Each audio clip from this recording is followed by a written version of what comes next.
Hello student, excellent exam में मैं विवेक आपका फिर से स्वागत करता हूं। दोस्तों आज हम लेकर आ चुके हैं क्लास 12th केमिस्ट्री में रासायनिक बल गतिकी में वेरी इंपॉर्टेंट अंकीय प्रश्न जो कि आपको बोर्ड एग्जाम में 2 अंक में पूछेगा। और दोस्तों ये आपका भाग सेकेंड, इसके पहले मैंने एक भाग में इसके 2 अंक के इंपॉर्टेंट क्वेश्चन डिस्कस कर दिए। आज का जो क्वेश्चन है ये इतना इंपॉर्टेंट है कि या तो सेम क्वेश्चन पूछेगा इस टाइप से क्वेश्चन पूछेगा, इसीलिए मैं इस दोनों क्वेश्चन को सेलेक्ट किया हुआ हूं। तो इस क्वेश्चन को भी बहुत ही ध्यान से समझिएगा और इस क्वेश्चन के करने का प्रोसेस भी बहुत ध्यान से सुनिएगा, तभी आप क्वेश्चन अगर थोड़ा सा भी चेंज करके आएगा तो आसानी से आप क्वेश्चन को कर जाओगे। तो दोस्तों जितने स्टूडेंट क्लास में आ चुके हैं फटाफट इस क्लास को लाइक और अपने दोस्तों में शेयर, और जो स्टूडेंट चैनल पहली बार है चैनल को आप लोग सब्सक्राइब जरूर करें ताकि बोर्ड एग्जाम से रिलेटेड जितने भी क्लासेस चल रहे हैं उसे पढ़कर आप बोर्ड एग्जाम में अच्छा नंबर ला सके। और दोस्तों जैसे ही आपका बोर्ड का पेपर समाप्त होता है वैसे ही आपकी कंपटीशन की तैयारियां शुरू करा दी जाएंगी। और दोस्तों आपको बोर्ड एग्जाम से रिलेटेड कोई भी समस्या होती है तो आप हमारे व्हाट्सएप नंबर से भी जुड़ सकते हैं। नंबर नोट कर लीजिए 9451094356, ये मेरा व्हाट्सएप नंबर है, आप यहाँ भी हमें ज्वाइन कर सकते हैं। ठीक है, अब बात करते हैं दोस्तों अपने क्वेश्चन की तरफ बढ़ते हैं। तो पहला ही क्वेश्चन मैंने यहाँ पर सेलेक्ट किया हुआ है, कहता है कि प्रथम कोटि अभिक्रिया के लिए वेग स्थिरांक के का मान हमें यहाँ पर दिया हुआ है 2.54 इंटू 10⁻³ पर सेकेंड या सेकेंड इनवर्स पाया गया है। इसकी 3/4, ध्यान सुने, इसकी 3/4 आयु की गणना हमें करनी है। 3/4 का मान आप तो समझ ही गए भाई, 3/4। ठीक है, 3/4 का मतलब क्या हो गया भाई, 3/4 आयु की हमें गणना करनी और log 2 का मान हमें दे रखे हैं, यानी कि हम कह सकते हैं कि अगर log 2 कहीं ना कहीं हमें क्वेश्चन में यूज करना पड़ेगा। बात करते हैं तो ये क्वेश्चन आपको 2019 में क्वेश्चन पूछा हुआ है और ये बहुत ही बेसिक क्वेश्चन है और ऐसे क्वेश्चन इससे पूछे भी जाते हैं। हालांकि ये 2 नंबर में पूछा है, ऐसे क्वेश्चन आपके 3 अंक में भी पूछे गए। तो कल हम 3 अंक का क्वेश्चन डिस्कस करेंगे, फिलहाल आप इस क्वेश्चन को ध्यान समझिएगा। तो बात करते हैं यहाँ पर हमें प्रथम कोटि की अभिक्रिया के लिए बात कर बोला हुआ है, यानी प्रथम कोटि की जो भी हम शुद्ध फार्मूला लिखेंगे वो प्रथम कोटि के लिए लिखेंगे। तो लिखेंगे प्रथम कोटि अभिक्रिया के लिए वेग स्थिरांक, प्रथम कोटि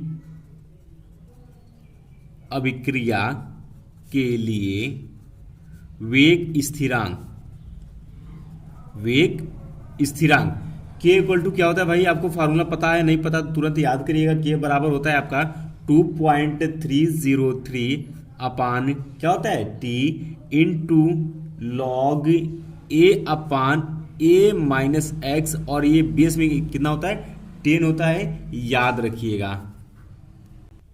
और दोस्तों जहां बात करें तो यहाँ पर आपको एक बार मैं फिर से समझा देता हूं, जहां आपका ए जो है ये आपका अभिकारक की प्रारंभिक सांद्रता है, ध्यान सुनिएगा, ये है आपका अभिकारक की प्रारंभिक सांद्रता है। ठीक है, और जो ए माइनस एक्स है वह जैसे कि टी समय पश्चात, ध्यान सुने, टी समय पश्चात शेष बचे हुए अभिकारक की सांद्रता है। ठीक है, लिख सकते हैं कि शेष टी समय बाद शेष बचे हुए अभिकारक की सांद्रता, जिसे हम ए माइनस एक्स कहते हैं। इतना ध्यान सुनिए, ये मैंने आपको समझाने के लिए लिखा हुआ है, अब ये सब कुछ आपको क्लियर हो जाएगा।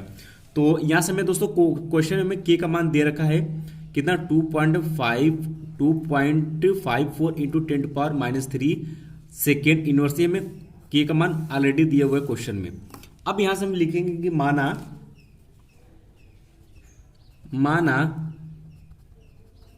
अभिकारक की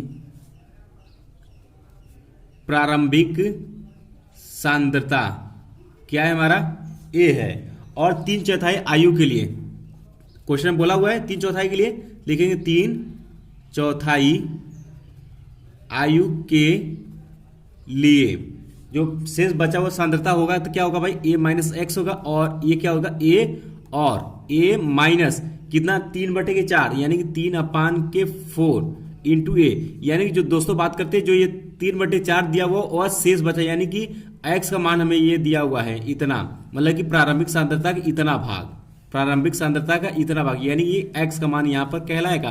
तो यही हमने एक्स की जगह पर हमने 3/4 ए हमने डायरेक्ट यहाँ पर लिखा हुआ है। ठीक है, तो जैसे भी क्वेश्चन ए माइनस एक्स आएगा आपको निकालने की आंख मूंद का जो भी वैल्यू यहाँ पर दिया रहेगा 3/4 या 1/4 या हाफ दिया रहेगा, डायरेक्ट आप समझ जाइएगा कि 1 माइनस, जैसे कि अगर एक हाफ दिया आधा दिया तो 1/2 इंटू ए आप कर देंगे, इसको सरल आपको करना होता है। ठीक है, ऐसे यहाँ पर भी आप करेंगे।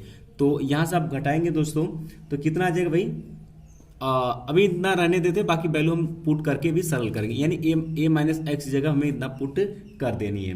तो लिखेंगे उपर्युक्त का मान समीकरण हम ऊपर वाले मान लेते हैं, अगर इसको समीकरण नंबर 1 का नाम दे दें, इस वाले को अगर समीकरण नंबर 1 दे दे तो उसमें वैल्यू हम लोग पुट कर देते हैं फटाफट। तो हमें के का मान ऑलरेडी दिया हुआ कितना 2.54 इंटू 10⁻³ के और 2.303 अपान के क्या हो जाएगा यहाँ से भाई आपका टी, और टी के 3/4 के लिए बोला तो यहाँ पर टी जो होगा वो 3/4 हो जाएगा, और लॉग ए तो जैसा है तैसा रहेगा, और ए माइनस एक्स की जगह हम ये वाला वैल्यू पुट करेंगे, यानी ए माइनस 3/4 इंटू क्या हो जाएगा आपका ए हो जाएगा। अब इसी को हमें भाई सरल करना है, तो यहाँ से हमें ये वैल्यू चाहिए, ठीक है। तो यहाँ से टी 3/4 जो है ये इधर लेकर आते हैं, तो यहाँ से क्या लिख सकते 3.30 अपान के 2.54 इंटू 10⁻³ कितना हो जाएगा -3 हो जाएगा, ठीक है। इतना करेंगे इंटू यहाँ से हो जाएगा लॉग ए अपान, इसका एलसीएम लेंगे तो यहाँ 4 में से 3 जाएगा तो क्या बचेगा, सिर्फ ए बचेगा, अपान कितना बचेगा आपका यहाँ से 4 बच जाएगा, यही बचेगा, बिल्कुल राइट है। तो यहाँ से हम कह सकते हैं कि ए जो है आपका कैंसिल हो जाएगा, ध्यान से ए कैंसिल, ए 4 है जो ऊपर चला जाएगा, तो ये हो जाएगा आपका T 3/4 equal to 2.303 upon 2.54 into 10⁻³ into log. अब देखिए 4 ऊपर चला गया है तो ये हो जाएगा log 4, ठीक है। और ये log 4 है, तो इस log 4 को हम क्या लिख सकते हैं भाई, इस log 4 को हम 2 के पावर में 2 लिख सकते हैं, और ये 2 आगे चला जाएगा, और log 2 का मान क्वेश्चन में हमें ऑलरेडी दिया हुआ है, तो यहाँ से लिखेंगे 3/4 equal to 2.303 upon 2.54 into 10⁻³ into यहाँ पर क्या जाएगा 2 इंटू log 2 का मान हमें क्वेश्चन में 0.301 यहाँ पर हमें दिया हुआ है, इतना दिया हुआ है। अब इसको सरल करते हैं, तो ये जो है ये आपका ऊपर चला जाएगा, या सबका गुणा करा देते हैं, तो यहाँ से क्या जाएगा टी 3/4 इक्वल टू इसका इसमें गुणा कराते हैं, ये इसको ऊपर लेकर जाते हैं, तो कितना हो जाएगा यहाँ से, तो 10,100 यानी कि ये इसको हम इतना लिख सकते हैं, बट एक यहाँ पर 2.54 इंटू यहाँ पर इसका गुणा कराएंगे तो ये आपका आ जाएगा 0.602 आ जाएगा। फिर इसका गुणा इसके साथ करा के इसमें इसको भाग दे दीजिए, इतना तो आप कर ही सकते हैं, और करेंगे तो लास्ट में जो आंसर आएगा वो आपका आ जाएगा 545.82, ये होगा आपका सेकेंड, इतना ही आपका आंसर होगा, याद रखिएगा, ठीक है। तो ये क्वेश्चन में आपको समझने वाली बात ये है कि ये क्वेश्चन में ऐसे ही आपको क्वेश्चन देगा, आपको के का मान दे रखेगा, या आप कहेगा इसकी 3/4 या 2/4, या फिर आपसे कह सकता आधा, या आप 3/4 या 3, ऐसे तरीके से क्वेश्चन आपको देगा, तो आपको समझना चाहिए, यानी कि ये जो 3/4 देगा ये x का मान देगा, और इसे आप डायरेक्ट इस तरीके से आप लिखेंगे और a माइनस एक्स की जगह पे इसको पुट करेंगे, ठीक है, a माइनस एक्स की जगह पे इसको पुट करेंगे, और इसी समीकरण में आपको वैल्यू पुट करना है, आंसर आप आसानी से प्राप्त करेंगे। आइए अगला क्वेश्चन देखते हैं, जो कि 2020 में क्वेश्चन आया हुआ है, इंपॉर्टेंट माना जाएगा। अगला क्वेश्चन है क्वेश्चन नंबर 2, कहता है कि एक अभिक्रिया का वेग आपको दिया हुआ है कि एक्टिव मास ऑफ ए की पावर में 1/2 एक्टिव मास ऑफ बी की पावर में 3/2 है, तो कहता है कि इस अभिक्रिया की कोटि बताइए, और ये 2020 में क्वेश्चन ये पूछा हुआ है, और ये वेरी इंपॉर्टेंट क्वेश्चन माना जाएगा। और दोस्तों आपको बता दें कि 12th के बाद जब आप कंपटीशन के लिए तैयारी करेंगे तो भी ये क्वेश्चन बहुत ही इंपॉर्टेंट, ऐसे क्वेश्चन आपको भी पूछे जाते हैं, जैसे कि आपका BHU-BSc हो गया, या आपका UPTU होगा, या JEE मेन हो गया, तो इस सभी एग्जाम में ये सब क्वेश्चन आते हैं अक्सर करके। तो इस क्वेश्चन को आपको बहुत ही ध्यान समझिएगा, क्योंकि इस अभिक्रिया कोटि लिखना बहुत ही इंपॉर्टेंट माना जाता है, ठीक है। तो बात करते हैं, तो जो हमें इक्वेशन दिया उसको हम लोग लिख लेते हैं, यानी कि अभिक्रिया का वेग हमें क्या दिया है, अभिक्रिया का वेग हमें दिया हुआ है कि ए की पावर 1/2 और बी की पावर में 3/2, ये हमें दिया हुआ है क्वेश्चन। अब बात करते हैं कि यदि x व y क्रमशः a व b अभिकारकों के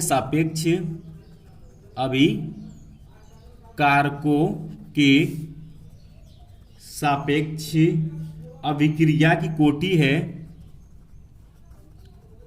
अभिक्रिया कि अगर हम मान लेते हैं कि कोटि है तो हम यहां से कह सकते हैं, तब कह सकते हैं कि तब अभिक्रिया की कुल कोटि, तब अभिक्रिया की कुल कोटि, ये फार्मूला होता है दोस्तों, वो क्या हो जाता है x प्लस वाई हो जाता है। ध्यान समझिएगा, अगर मान लेते कि यदि x और y क्रमशः a और b यानी कि a और b अभिकारकों के सापेक्ष अभिक्रिया की कोटि है, तब हम कह सकते हैं कि अभिक्रिया की कुल कोटि जो होगी वो x प्लस वाई होगी। तब हम यहां से कह सकते हैं कि इस आधार पर हम कह सकते हैं, इस आधार पर वेग हम लिख सकते हैं। वेग हमें दिया हुआ है कितना भाई, के a के पावर में हमें 1/2 और b के पावर में कितना दिया 3/2 दिया हुआ है। तब यहां से हम अभिक्रिया की कुल कोटि लिख सकते हैं, लिखेंगे इसलिए अभिक्रिया की कुल कोटि। तो यहां क्या था, मैंने आपको दोनों को जोड़ देना है, यानी इसके घातांक को आपस में क्या कर लेना भाई, जोड़ देना है। तो जब जोड़ेंगे कितना 1/2 प्लस के 3/2, तो यहां से करेंगे तो 4/2 कैंसिल करेंगे तो 2, यानी कि हमारा आंसर आ गया 2। तो हम कह सकते हैं कि अभिक्रिया की जो कोटि होगी वो द्वितीय कोटि की अभिक्रिया होगी। लिखेंगे अतः